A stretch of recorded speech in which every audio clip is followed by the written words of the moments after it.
And it's indeed true. We live in a time of profound change, like you just said. And this is almost a little bit interchangeable with the title of our next presentation or panel discussion, because our discussion is called Positive Change.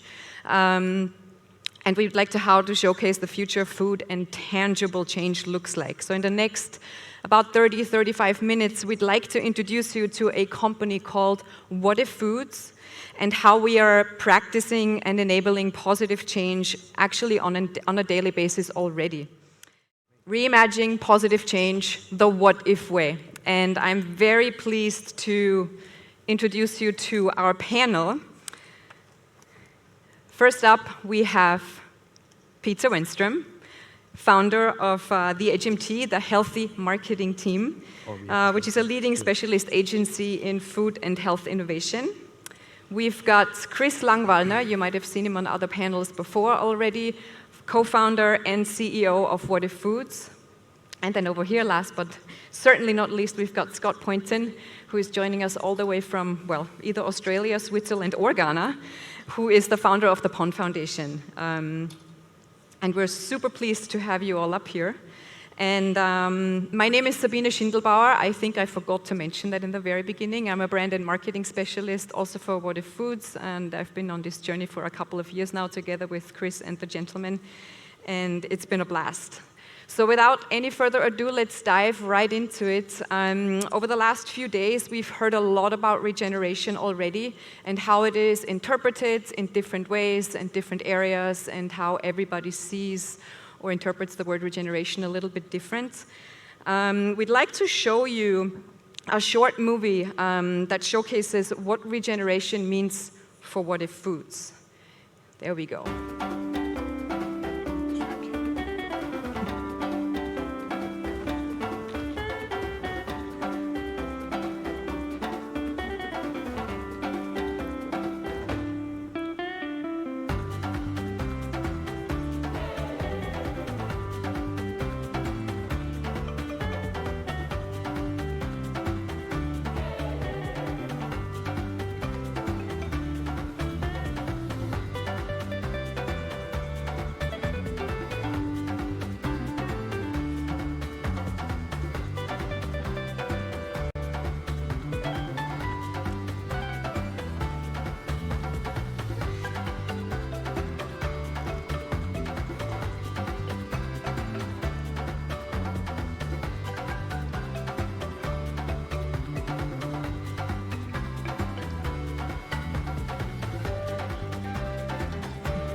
Fantastic. Chris, can you tell us a little bit about what we just saw in the video and the significance of restore, replenish, and reconnect, and what that means for WhatIf Foods and what the WhatIf way is? For sure, I'm very happy to do that. But before, I cannot resist to give John a huge shout out. John, we were recognizing that we didn't see your slides early on, but we enjoyed you doing the presentation without the slides. I think you had a huge impact on us. I hope you can hear me. The WhatIf way is essentially our definition of a business model that makes a step into degraded arable land using a forgotten crop called the Bambara groundnut that meets certain objectives, including restoring the land and its production capacity, bring it back into the human fold for us to actually nourish ourselves off that land that has been left behind. I don't want to go into too much of the statistics. I've done that yesterday on a different panel where I've explained as to why this is needed. But just to say that every minute we are losing arable land the size of 23 soccer fields. And if we don't stop that, we probably have a huge challenge to stop deforestation and hence feed the population going forward. So when I founded this organization, I was particularly worried about that aspect of it, of the supply chain, as the conventional was. And I started to rethink as to how that can work totally different. So it is all about really looking at restoring the production capacity of degraded arable land with a legume that actually can help us in many aspects, including nitrogen fixation, organic matter, and ultimately also carbon sequestration, to which we are going to speak on a little bit later on. But you saw in that little movie, you saw a hint of biochar and how we apply that. We reconnect very, very deeply on an eye-to-eye level, with partnership level with farming communities. We call them our partnering farmers directly. We actually have eliminated loads of the middlemans in the conversation with these communities, and we give them the ear that they need, and we give them the voices that they deserve in order to let us know what they need in their local environment. So we reconnect to these farming communities, as well as we are reconnecting to consumers alike, and Peter will speak to how we are going to do that in a little while.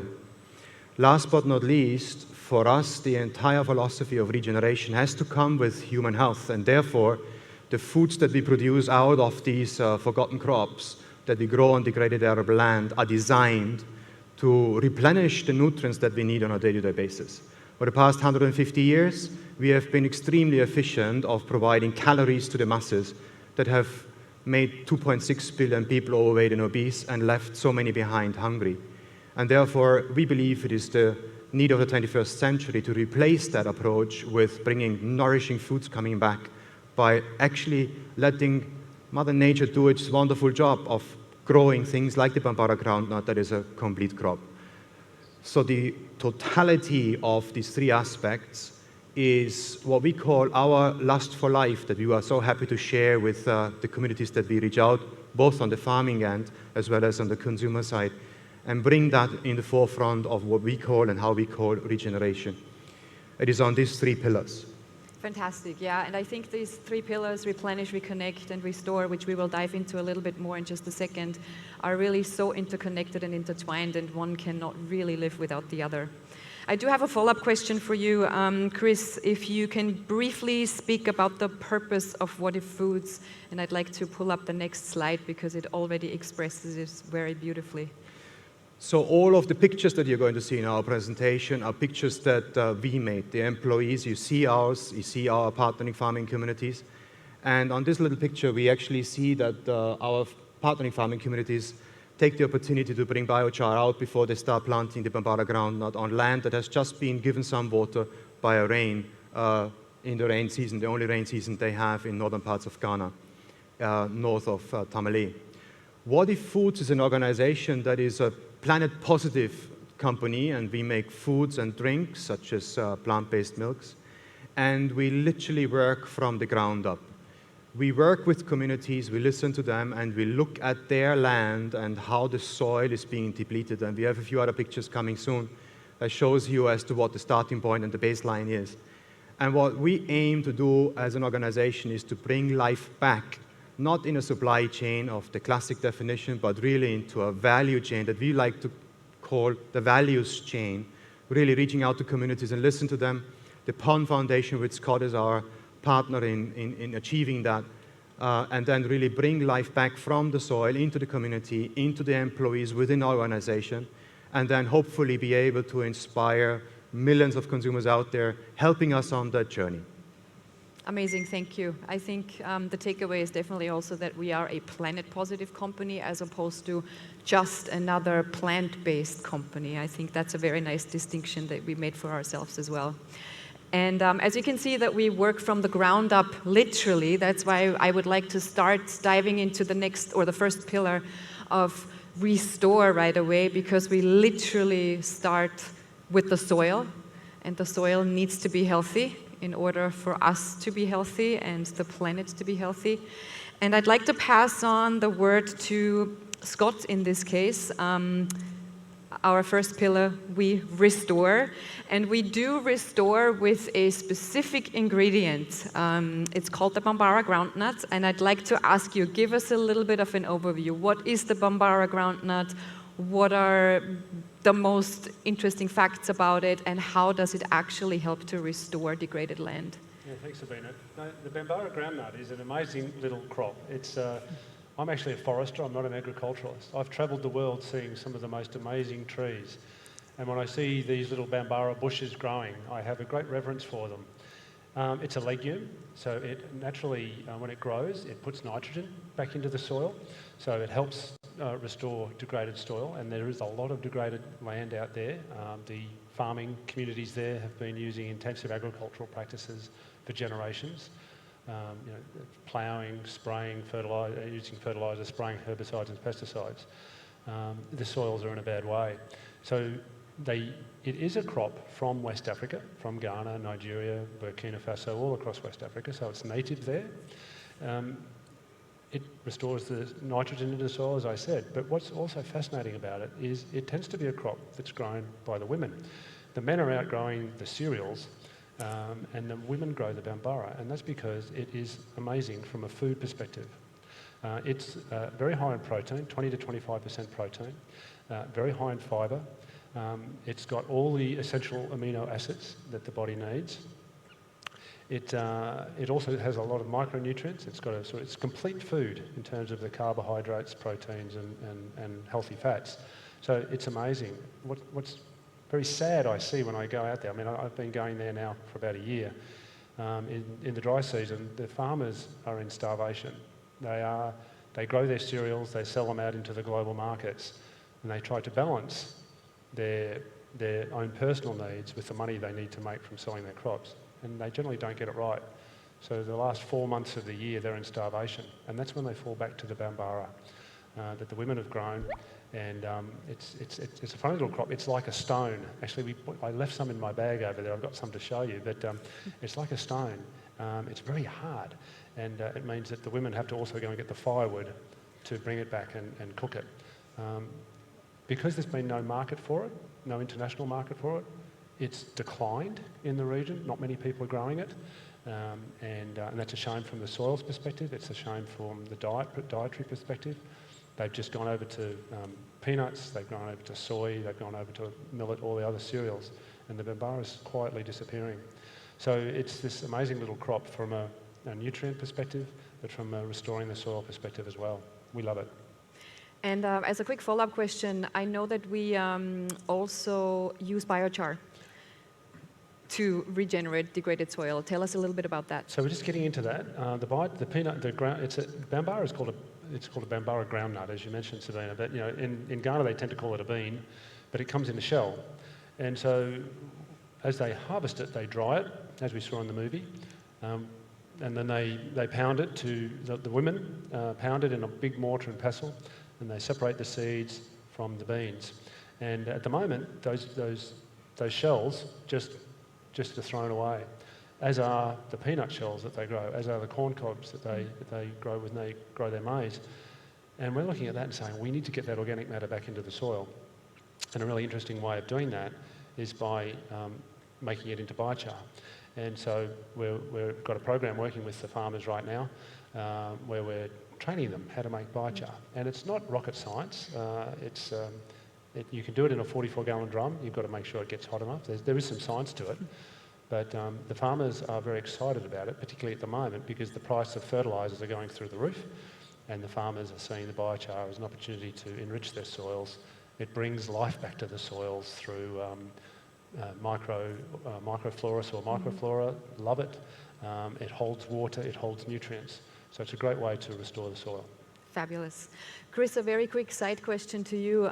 How did you come across bambara groundnut? When did you find it, and why has it not been commercialized so far? Well, I was going through the world literally, and I was particularly worried about degraded arable land. SDG 15, Life on Land, has been called out by the United Nations years ago. And this goes back years and years and years when I walk into I've been in a show, in an event in Jakarta, and I met a professor that did run the Crops for the Future company.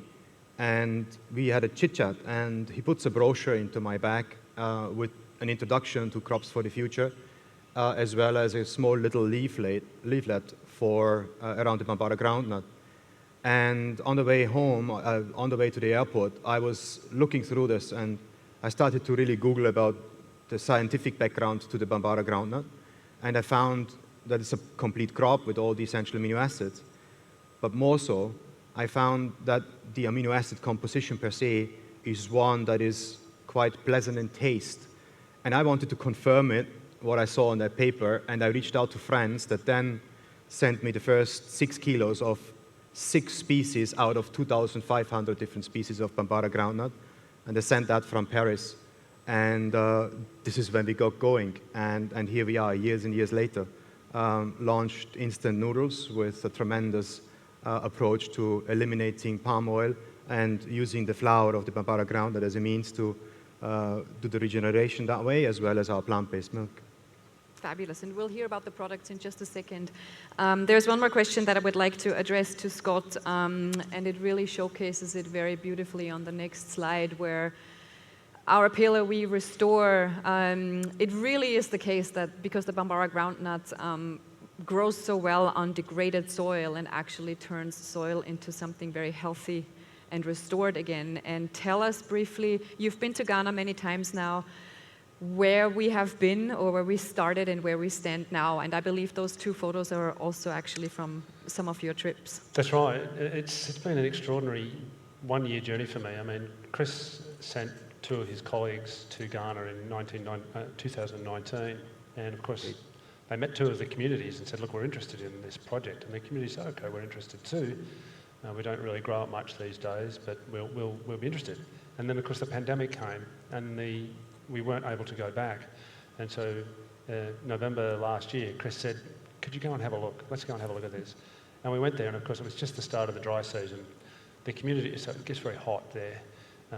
And the communities we met 7 communities, and we said, we're interested in this project, what do you think? Yeah, we're interested, but how are you guys going to be any different from everyone else? Everyone comes in here and offers us this project and that project. We clear our land and we never see them again. And I'm like, well, okay, well, I'm not going to promise you anything. I'm just going to tell you that you'll probably see me again. There's a fair chance.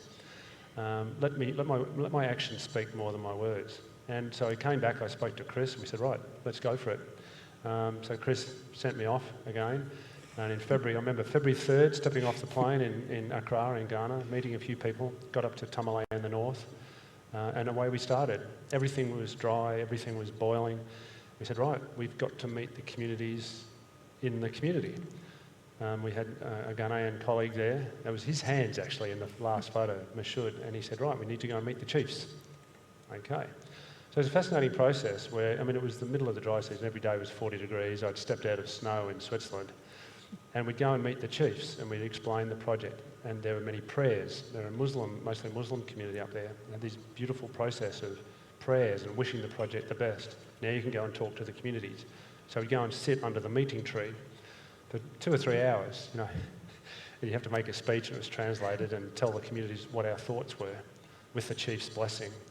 And this was this incredible process. Now, as I say, there was even more prayers, there was questions, there was discussion. The women were there, men were there too, but mostly, as I say, it's the women that plant. It was a beautiful experience, and all the way they haven't got any seed because they've eaten it all. So, okay, no worries, we'll get some seed. Like, how are we going to get some seed? Well, we got some seed, and then we started to distribute the seed. We recruited some people, agricultural field officers, so we have 5 of those, and they go around to the farmers all the time. We started the biochar training, we started training on how to use organic pesticides and herbicides. We started supporting the communities more broadly. The Pond Foundation has another program we call Hillary's Kids, and we started supporting with educational materials to the children there. It's just been this amazing emotional journey, as well as a incredible journey to see those plants. We got there, and that was the soil that we encountered in the dry season. It's completely lifeless. And that photo was taken of the Bambara growing in the field was in August. And they're even bigger now, and they're full of beans. You lift them up, and there's these little beans underneath. Going there, I'm leaving on Friday to go back, and some of the women, Chris's wife, Margaret, she's the scientist behind the recipes of the food. And she feels very connected to the women there.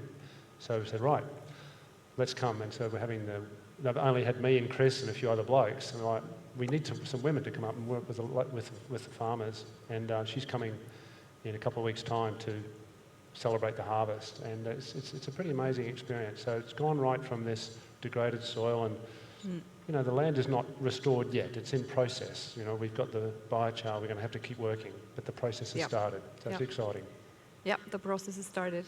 And Now that we've learned everything about Bambara groundnuts, which is our main and our hero ingredient, let's talk a little bit about the next pillar, which we call replenish in our actual products. So we have a plant-based milk and instant noodles. And Chris, I'd like to give the word to you to tell us a little bit about the journey, the noodles, the milk, what they're all about, how they replenish us. The journey to redesigning the food that we eat on a day-to-day basis has been one that has been profoundly influenced by the R&D team. People came together to basically say, why are we throwing so much gums and other chemicals into our plant-based milks, for example? And it was a tremendous undertaking to essentially come to a point where only 3 ingredients, and that is water, the Bambara groundnut, as well as a vegetable oil, in this case we use the coconut oil, make up a product, a drink called the Bam nut milk. Whoever is a food scientist in the room here, it is a tremendous heavy lifting to achieve that. It is much easier to go on the ingredients piano that is available through so many different ingredient suppliers and stabilize it and put gums in and whatnot. That is not our philosophy. We want to keep the integrity of a complete crop as it is. We don't want to touch it. And therefore, we have been looking out for processes to actually keep that integrity together rather than refining the raw material into its individual parts. In the process of doing so, you then run into regulatory approval processes, and some of them require us to top up a couple of micronutrients. You see that we add calcium, vitamin D, and B12. But what's remarkable in the entire story is that it takes us about 14 liters of water to make 1 liter of Bam nut milk. If you compare and contrast that to, for example, almond milk, one of the big categories, particularly in the United States, it takes companies about 350 liters of water to make 1 liter of almond milk. We take 14, 15 liters, and that is from growing the crop, growing the legume, right until it is in the packaging. I don't want to even talk about dairy alternatives. Some of the milks that you see there out in the shelf go into the thousands of liters that are required in order to put 1 liter of milk into a pack. Now, if you think about the droughts that people are faced with and the water scarcity, and that more than 70% of all water, freshwater reserves are being used by the agricultural industry, we think that the water footprint is an outstanding reason for us to keep on doubling down on our Bam nut milk. Last but not least, as an organization, we have signed up at the Pond Foundation to become a member of the Lifetime Carbon Zero project. And that means that since we incorporated the company as well as launched the products, the entire lifetime of carbon emissions that we have emitted is going to be sequestered through the biochar program that we have unleashed. We haven't stopped there. We have also included past, present, and future employees' lifetime carbon footprint. And that is something that we believe are one of the few out there in the world. So that is to the milk. You want to give me this next slide? This is just a picture about the instant noodles that we have. In America, they're called ramens. We have replaced the vegetable oil by a multifold and end up with essentially a GIM, a protein-rich product that has 22 to 24% of plant protein, 60% less of oils and fats. And we can actually, because of the process that we have invented that doesn't rely on deep frying, we can actually include other ingredients such as moringa and pumpkin and charcoal, and therefore we have a very colorful palette of instant noodles. So those is just a few aspects on how we replenish and how we work towards that philosophy. Yeah. And I'd like to bring Peter into the conversation as well. Peter, you've worked with many, many FMCG companies and brands over the last decade, and you've seen it all. What do you think, like in your words, is in it for the consumer when it comes to WhatIf Foods? How would you see the brands, how it is positioned, and why should consumers choose WhatIf Foods? Well, just to answer the question, let's go 10 years back in time and put it into a branding context. I guess you all know about Oatly. And in 2012, I was working with the owners of Oatly to reposition the brand because they were so rich in science and patents and knowledge. But what we realized that the strongest asset was actually founder's purpose. And by connecting back to his purpose of really replacing cow's milk with plant milks, we could start to realize we are not selling oat milk, we are selling change. And once the founder, the board, and the management understood that, then they could start to build a very strong brand. And that is, and the rest is history. They could have very clear messaging about wow, no cow, etc. So they could build one strong brand. And then let's fast forward then, almost like 10 years later. Chris came along, we started a dialogue, and I realized, wow, this is complex. Whole value chain, all the way from Ghana, the BAM nut, etc. But the first thing we realize, we cannot sort of sell BAM nut, because where is BAM nut in the awareness and knowledge of anyone except for the Ghanaian populations? It's nowhere. There is no BAM nut category. There's no, I mean, there are oat milk categories, there are soy milk categories. But the challenge today, if you look at all the startups in plants, etc., there are 13 to the dozen of new plant sources. So how do you actually differentiate there? How do you actually get onto someone's, let's say, retail shelf or into someone's chiller?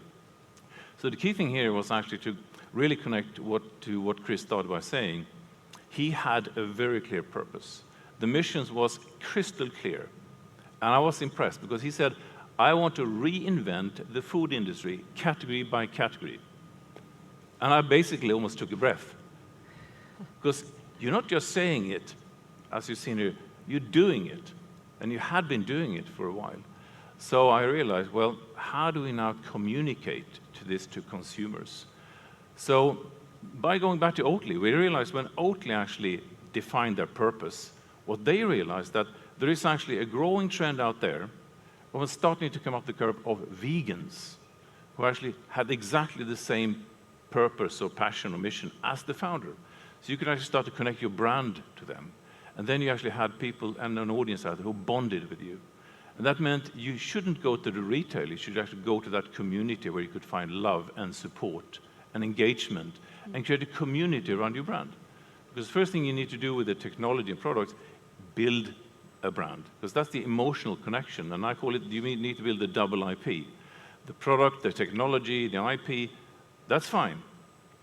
But then you need to build the emotional IP, and that's the brand.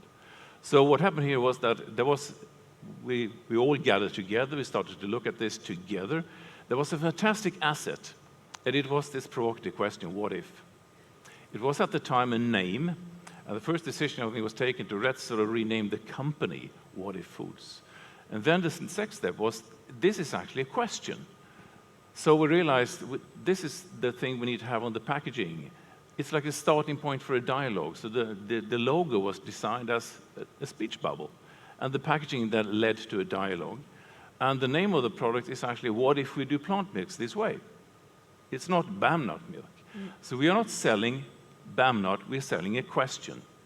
And that's the way we differentiate from the others who are selling products. So we are engaging then with those who actually want our question or to want to see the answer to a question or want to engage in the answer. And then we came back to the question of, well, how do we now connect to the consumers? Who is the consumer? And we discussed, as you do, sort of segmentation, let's say flexitarians or vegans, whatever. But then we realized, looking at the trend, we need to find the regeneration. So in the word that we understand, yes, it's coming up the curve, just like the veganism was 10 years ago.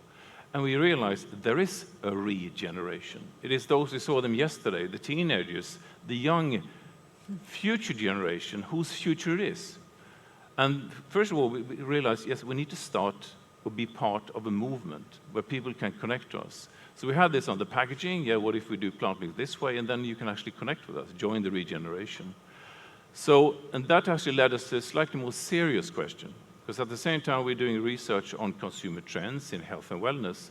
And this year, 2022, we defined mental well-being as the #1 health trend, health concern globally. And it especially affects the young generation. The statistics are scary. And you can think of, and the diagnoses are, for example, climate anxiety, and there's anxiety around so much that has to do with the future. So it is almost like it's a mental problem out there. So with this, we also realize, yes, that's the one we want to talk to, because they are stakeholders in the change. And just as, John is creating an economy with rules and regulations, but there are people out there who emotionally are connected to this. So we did sort of research with consumers in US. We used our cultural analysis to understand this. And of course, it opened up exactly what we could imagine. It's their future. And not only their future, it's their dreams. So just as I heard yesterday, I was so happy. Someone said, I'm actually happy to live in this era now when we know how we can actually change. Mm-hmm. We now live in the era of regeneration. So this company is impressing me because you give me hope. So that's what we wanted to do with this. Yeah. It's your dream. Save your dream. And also tying it back to what John Fullerton just previously said, not necessarily selling it, but it's profound change. And I think it's profound change, and that's what we're trying rarely to achieve. That I, as a brand developer, brand builder, meet a company who takes this profound change so seriously as you do, and has such a long-term view on it. Yeah. Let's jump to our last pillar, because we're tight on time at some point. So we heard about we restore, we heard about we replenish, and now we reconnect, which is our third and final pillar of WhatIf Foods. And I'd like to give the word back to Scott, because you've now been plenty times to Ghana, like we already established, and I'd like to ask you how we are different in reconnecting with those farming communities. What differentiates us from other companies that are going down there?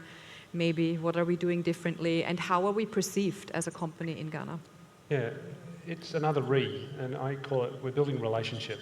We're building relationship with those farmers, and it's just a simple thing. Sometimes language counts. When we first went there, the partners that we're working with that are helping us with the outreach to the farmers, they talked about our farmers. And I said, well, they're not sheep. They're not our sheep, they're not our farmers, they're our partners. So we made this little rule that every time someone said our farmers, you had to give yourself a flick in the neck. It only happened once or twice. We soon learned. And so I said, these are our partners. We are in relationship with the farmers, and we are in relationship with their land. And that's the approach that we've taken. And when I first went out there, the farmers are sitting there when we're having a meeting, and I don't know about this bloke, he's a bit dodgy, he's got a strange hat, all this sort of stuff. And over the time, and they said, I guess we'll never see you again. Well, no, I've been to most of those 25 communities at least 5 times, and I've been out in the fields with them, and our teams are out there all the time. We're helping them with biochar, we're helping them with advice and guidance. Normally companies say, here's the seed, here's the pesticides, herbicides, we're making a tally of that. We'll come back at the end of the season, we'll take that off your price, and we'll give you the lowest price possible on your crops. We're there we said, no, we're going to be here the whole time. If there's a storm, if something happens, we're going to share that with you.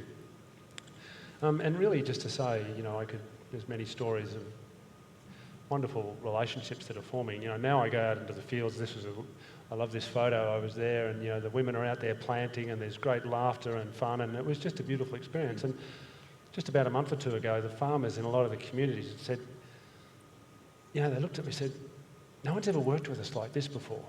I'm like, okay, that's great. And really, one of the essences is all these other companies that go down there have long contracts that they get the farmers to sign in language the farmers don't understand. We haven't got a contract with one of those farmers. We've given them seed. We're supporting them through the growing season. We're measuring their soil. We're supporting them with education and health infrastructure. All of the things that are unfolding. We're about to go down there and harvest. So we're building relationship. That's the difference. And I think relationship with the soils, relationship with the land is the first step to regeneration. Amazing.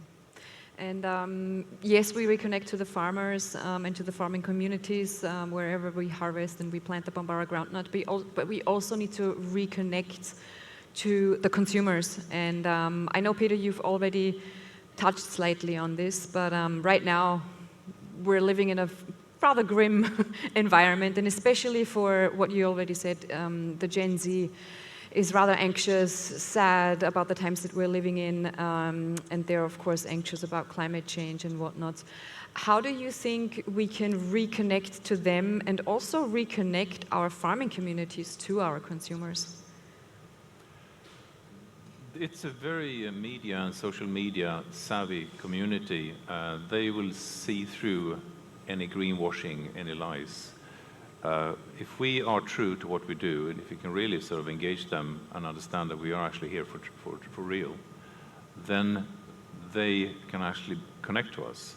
And one key is, of course, that the brand can make them try us once, but then also the products must fit into their lifestyle. And today, noodles are fairly cheap, and the plant milks fit into my diet. So we also have sort of a community of consumers where the products fit into their lifestyle. So we can become part of their life, both the products and the way we're doing. So as Scott actually rephrased it, they can be the regeneration.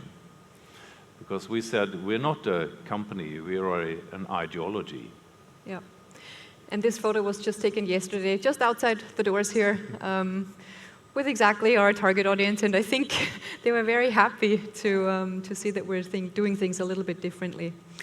In the interest of time, but we're pretty much at the end actually of our presentation, I'd like to give the word back to Chris to sum up what we've just been talking about, our 3 pillars, our philosophy, what we're doing with our 360 approach.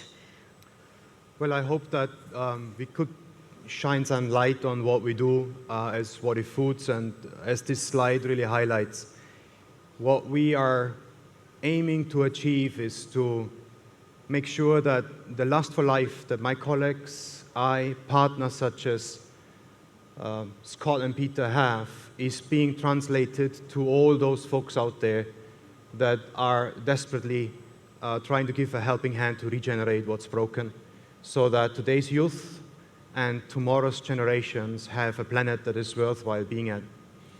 So we are inspired to really replenish rather than deplete. We are inspired to really restore rather than degrade.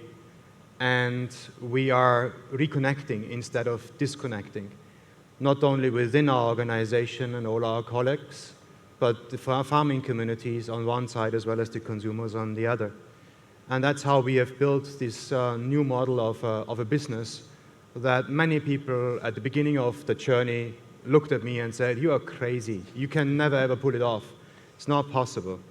And here we are. We have launched in Singapore, Malaysia. We are in New Zealand, Australia.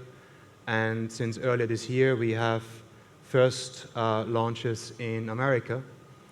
I rather hope that we swiftly can come to Europe. As I shared earlier today, we have a little bit of a bargaining going on with EFSA, with the authorities, to approve the Bambara groundnut. I think we are getting there, maybe another 6 months to a year, and then hopefully you will find us in Portugal and in other places in Europe as well. And that essentially is my closer on this one. Sabine, over to you. Thank you so much. Yeah, we'd like to say thank you for listening to our panel and listening to the story of WhatIf Foods. I think I'd also like to bring back John Fullerton, if he is still around, to see if he also has some input.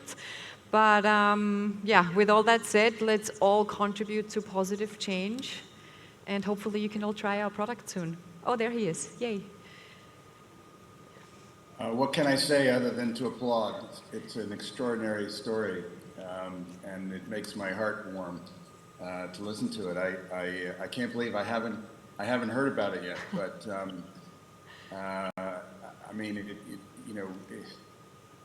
I guess what can I add? I think what I could add is that the potential for this story existed.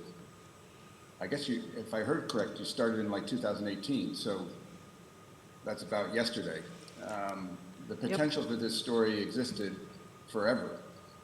And the thing that gives me hope is that through the efforts of the creative entrepreneurship, but also aligning with how living systems actually work, you've all manifested potential that is nowhere near the IPCC forecasts. It's nowhere near all of our doom and gloom linear analysis. And yet it's very real. You've shown us that it's very real. And I can tell you, there's a little company, it's actually not that little anymore, that I'm involved in, that has figured out how to extract algae from native soils and then recycle it back into the soil, which is essentially food for soil. And someday that company's technology and your work will merge and more regenerative potential will be unlocked, because we have no idea, if we align with how life works, what the potential can be. And the final thing I would say is that, you know, your story reminds me of Guayaquil, which until I heard your story was my poster child for a regenerative company. But it also reminds me of the Savory Institute's network of holistic planned grazing, which is regenerating grasslands around the world, the second largest carbon sink on the planet. And so I sit here filled with hope and nothing but admiration for the courage of the journey you've all been on. So thank you very much.